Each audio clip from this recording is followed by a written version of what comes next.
Chapter 14 The Talking Toilet Takeover.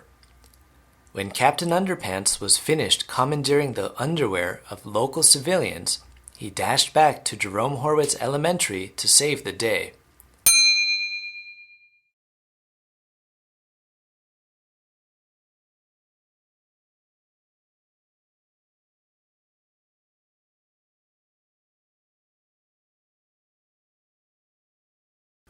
The school was now overrun with chaos.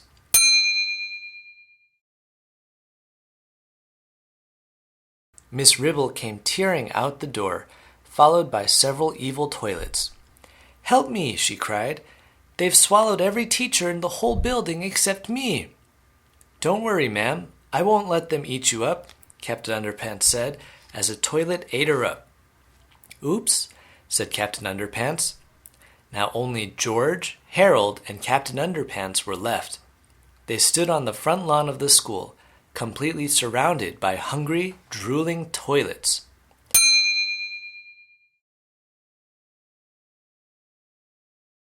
"Yum, yum, eat 'em up," the talking toilets chanted.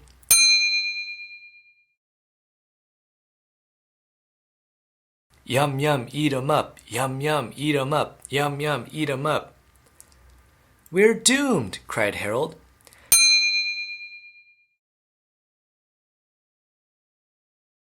"Never underestimate the power of underwear," cried Captain Underpants, as he stretched and shot underwear into the waiting mouths of the talking toilets.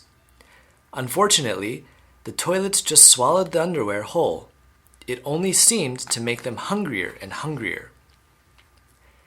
"If only we could think of something that could make them really sick," said George. "Yeah," Harold continued, "something so vile and disgusting it would make them all blow their cookies and writhe in agony."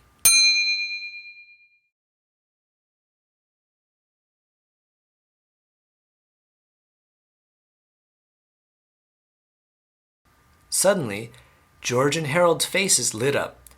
"Cafeteria food!" they shouted. And faster than a speeding waistband, our three heroes dashed into the school. Chapter 15 Creamed Chipped Beef to the Rescue. George, Harold, and Captain Underpants got inside the school safely and closed the front door behind them. "I think the toilets are all outside," said George. "But not for long," said Harold. Quickly, they ran to the school's kitchen and discovered a cart holding a large vat of something green and sludgy.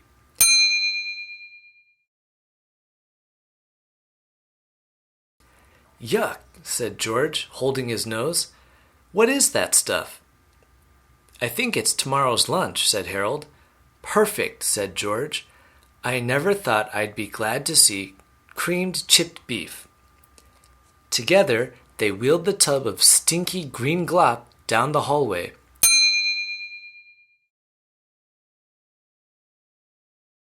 And out the side door of the school.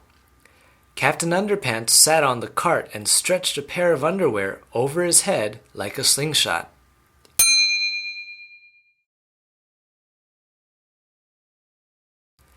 George stood over him, scooped some cafeteria food into the underwear, and stretched it back.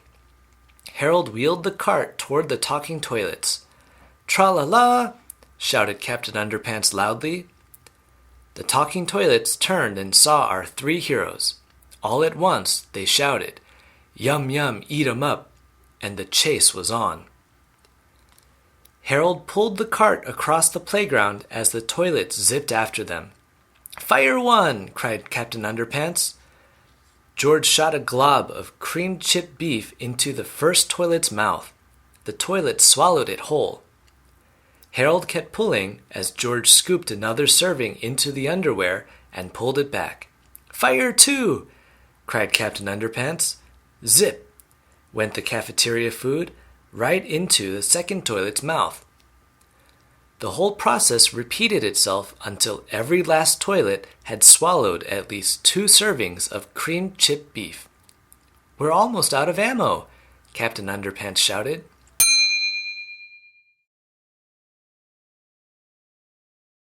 "And I don't think I can run any more," said Harold, huffing and puffing.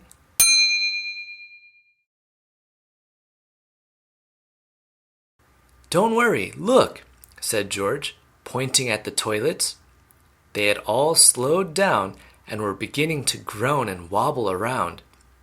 Their eyes crossed, and they turned an odd shade of green.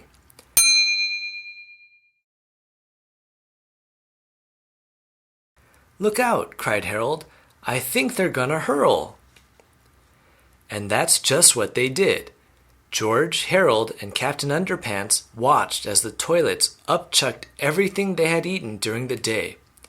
The cream chip beef, the underwear, even the teachers all came out without a scratch. Then the toilet spun around in small circles and fell to the ground, dead. George checked the teachers. They're alive, he said. Unconscious, but alive.